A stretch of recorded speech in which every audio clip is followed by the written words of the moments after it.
देखिए, इस बारे में तो कोई कॉम्प्रोमाइज नहीं होगा। संस्थान लोगों की मांग पर खोले गए हैं, चुने हुए प्रतिनिधियों की मांग पर खोले गए हैं और संस्थान एक व्यवस्था के अनुरूप खोले गए हैं। मुख्यमंत्री की अनाउंसमेंट और अनाउंसमेंट के बाद वो जब कैबिनेट में आती है तो कैबिनेट की अप्रूवल होती है और कई जगह डिपार्टमेंट की ओर से प्रपोजल आती है और ऐसे में वो संस्थान जो खोले गए हैं, बहुत जगह वो संस्थान चल पड़े थे, सुचारू रूप से चल पड़े थे और उनको इस प्रकार से बंद कर देना, बिना रिव्यू किए बंद कर देना, तो ये निर्णय सरकार ने वर्तमान में जो लिया है, इसका हम विरोध पहले से कर रहे हैं और ये विरोध जारी रहेगा और आने वाले समय में और ज्यादा तीखा विरोध होगा।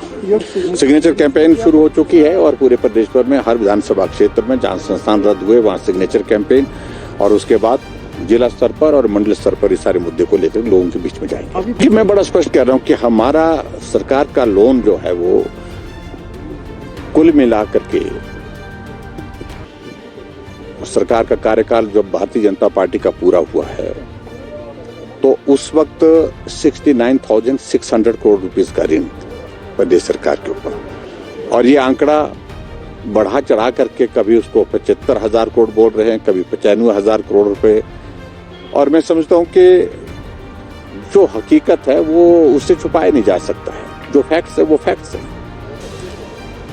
हिमाचल प्रदेश में कांग्रेस की सरकार बनने के बाद उन्होंने लोन लिया है 1,000 करोड़ रुपए दिसंबर में लिया, 1,500 करोड़ रुपए जनवरी में ले लिया और शायद 1,500 करोड़ रुपए लेने की और तैयारी है। इसको भी जोड़ रहे हैं हमारे खाते में, जो उचित नहीं है। जब कार्यकाल उनका शुरू हो गया तो जिम्मेवारी अब उनके खाते में जाती है, तो इसलिए सुनिश्चित करना पड़ेगा उनको। इस तरह से नहीं हो सकता है।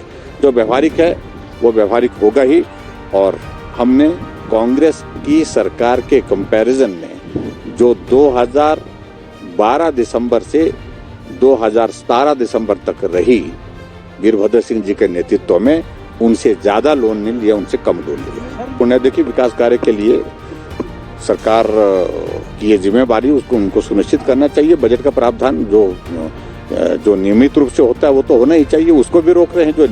जो नियमित रूप से बजट जाता है, विधायक क्षेत्र विकास निधि हमने 1,20,00,000 रुपए से बढ़ा करके 2 करोड़ की, हमने उसमें से 1.5 करोड़ रुपए जारी कर लिए, 3 किस्तें जारी कर दी। अंतिम किस्त जारी होनी थी 50 लाख रुपए की, उसको रोक दिया गया। बैकवर्ड सब प्लान, डीसीपी हेड का पैसा और विकास में जनसहयोग का पैसा अभी तक भी डिप्टी कमिश्नर्स को जारी नहीं किया, वो भी होल्ड कर दिया गया है।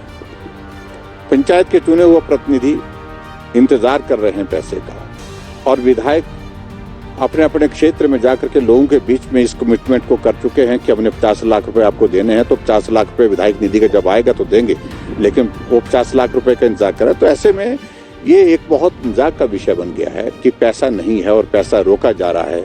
अपनी गारंटियां कहां से पूरी करनी वो इनकी जिम्मेवारी है, लेकिन इस प्रकार से जो चुने हुए प्रतिनिधियों का जो पैसा जो जनता के विकास के लिए एक जनप्रतिनिधि के नाते उनको देना है, उसको इस प्रकार से नहीं रोकना चाहिए। ठाकुर साहब, ये 11,000 करोड़ रुपए लाइबिलिटी की बात कर रहे हैं कर्मचारियों। तो लाइबिलिटीज देखिए, लाइबिलिटीज तो कैरी ऑन होती हैं, हमेशा होती है। इनकी लाइबिलिटीज, पिछली सरकार की लाइबिलिटीज हमने क्लियर की, हमने कभी इनका जिक्र नहीं किया।